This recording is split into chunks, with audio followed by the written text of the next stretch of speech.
বন্ধুরা আজকে আমি তৈরি করব মুচমুচে পাতাকপির পাকোড়া। অনেকেই পাতাকপির পাকোড়া তৈরি করে, তবে দীর্ঘক্ষণ মুচমুচে থাকে না, নরম হয়ে যায়। আমি কিভাবে করব সেই টিপসটা আপনাদের সাথে শেয়ার করব। প্রথমে আমি পেঁয়াজ কুচি, কাঁচামরিচ কুচি নিয়েছি বেশি করে, আর আদা কুচি, তার সাথে পাতাকপি কুচি অ্যাড করে দিয়ে দিলাম। এখানে ময়দা দিয়ে দেবো আর চাউলের গুঁড়া অ্যাড করে দিয়ে দিলাম।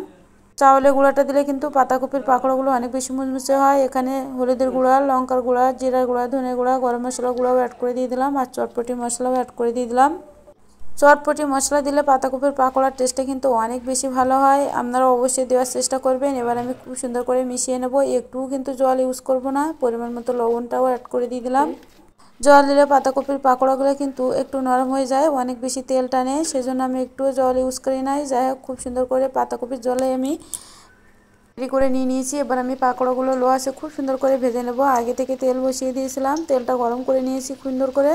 এবার পাকোড়াগুলো কিন্তু আমি একটু বড় করে দিচ্ছি। আপনারা চাইলে ছোট বড় করে নিতে পারেন, কোনো সমস্যা নাই। লো আঁচে খুব সুন্দর করে ভাজবো, তাহলে পাকোড়ার ভিতরটা কিন্তু অনেক মুচমুচে হবে, খেতেও দারুণ লাগবে। আপনারা অবশ্যই মশলা মিশিয়ে নেওয়ার সময় একটু গরম তেল ইউজ করবেন, তাহলেই দেখবেন পাতাকপির পাকোড়াগুলো দীর্ঘক্ষণ মুচমুচে থাকবে। আমি কিন্তু একবার ভেজে উঠিয়ে নিয়েছি, সবগুলো এভাবেই ভেজে নেব। এই যে আমার পাতাকপির পাকোড়া একদম রেডি। এবার কিন্তু গরম গরম পরিবেশন করার পালা। এর সাথে যদি থাকে একটু টমেটো সস, তাহলে তো আর কোনো কথাই নেই।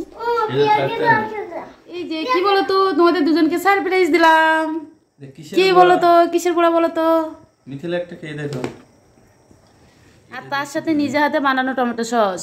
উড়ি বাবা রে, উড়ি বাবা উড়ি, সেই মজা। মিথিলা তো খাওয়া শুরু করে দিছে। উড়ি বাবা রে, আমি তৈরি করলাম, কষ্ট খাওয়া শুরু করছে। হেভি টেস্ট দাও। কিসের পাকোড়া সেটা তো বললে না। আর খেয়ে থাকি, মানে খেয়ে নি, তারপর বলবা না। নিজে হাতে বানানো টমেটো সস।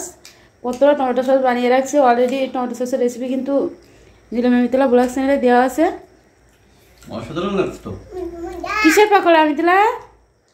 তা তো বলতে পারো। পাতাকপির তো কোনো গ্যাস গন্ধই নাই, তা বুঝবা কি করে? একবারে মুচমুচে করে আমি ভাজছি। একটু ভেঙে দেখাও তো, একটু ভেঙে দেখাও। মজমজ করছে। পাতাকপি যে দেখা যাচ্ছে ভিতরে, ওই যে। মিথিলা কেমন লাগছে? তাই নাকি? তাহলে এখন আমরা সবাই খেয়ে নেই।